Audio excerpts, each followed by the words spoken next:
Well, we're out here again working on a new fence. So today we are working on another electric fence setup here so that we can divide this middle pasture into paddocks. You can see all of our electric fence stuff there in the back of the soon-to-be farm truck, I hope. So basically what we're doing is we're going to attach on here, and we're going to run a fence basically in an L shape around the edge of this middle pasture.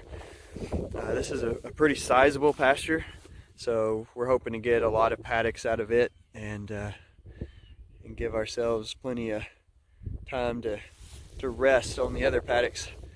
50's being friendly this morning, but yep, we're just getting started on this one.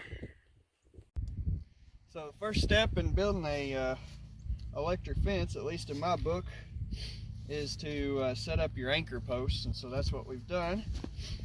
This is going to be one end of the main electric fence line. So we've put in these T-posts. We have a T-post down there for a corner, and then our other anchor post at the other end down here. And so what we're doing is putting an insulator on here, so we just wire this thing to the post. And this, of course, insulates the metal post from the actual line that's carrying the electric current. And all we do is just wire these on here. This is at least how I do it. So far it's working pretty good.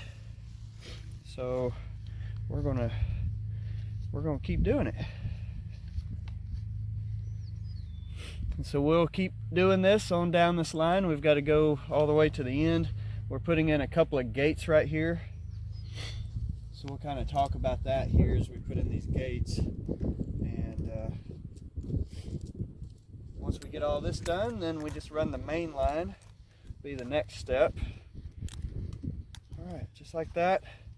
The main wire that's going to carry the current will go around this little insulator and tie on. We'll run it through those other posts. Well, we have found some used T-posts that we had laying around the farm, and apparently somebody thought they had a very tall cow, I guess, because this is an extremely tall T-post.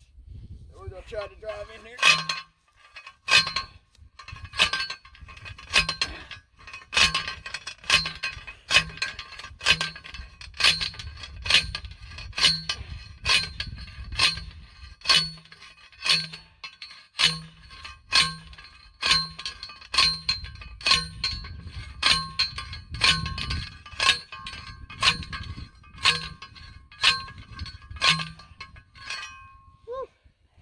Wow, and we did put it in at an angle for a reason. Basically that electric fence is going to tie onto here, and we're going to pull it tight, and it's going to be pulling that direction. So, yeah. I don't think it's going to come out anytime soon. Nope. Okay, so we're putting up a gate right here in this corner. This will be a gate for them to be able to come out and go into this, what's going to be an alley right here, and they'll be able to travel this alley to get water, that sort of thing. So in order to do this gate, we have a little insulator on the T-post. We have an insulator over there. We've put a little piece of wire here that we're going to attach onto, and then this is just a kind of a cheap standard electric fence gate. They've been working great so far. It's spring loaded inside there so that you can stretch it and hook it. And so what I always do is just hook it on to where I'm going, and then kind of pull the slack out of it, give it a little snug there. It's not going to be under a terrible amount of pressure, so as long as this wire is hanging pretty straight, I'm okay with it. It's not that far of a run. And then I'll just put it on there and wrap it. And there we have an electric fence gate. And then what we'll have to do, we're going to attach on here with the main wire that's going to run, and we'll have to actually run a jumper wire from here to charge the gate wires. So that's all there is to putting together an electric fence gate. All right, so we are about to unspool the wire, make the long run. We've attached on here to our insulator, gave it a little pigtail curl on there. about to hop in the back of the farm vehicle for the day, and we're gonna take off that way. Wanted to show you real quick our electric fence spooling bucket.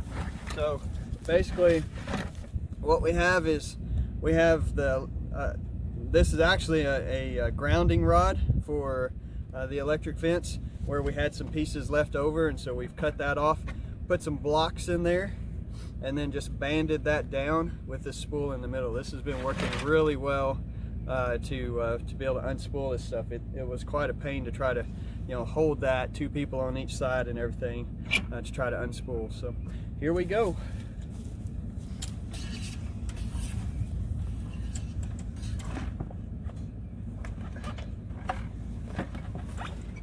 We have to hold pressure on the spool, otherwise it'll do kind of like a bait casting reel for fishing. It'll bird's nest, and then you've got a real mess trying to unspool it.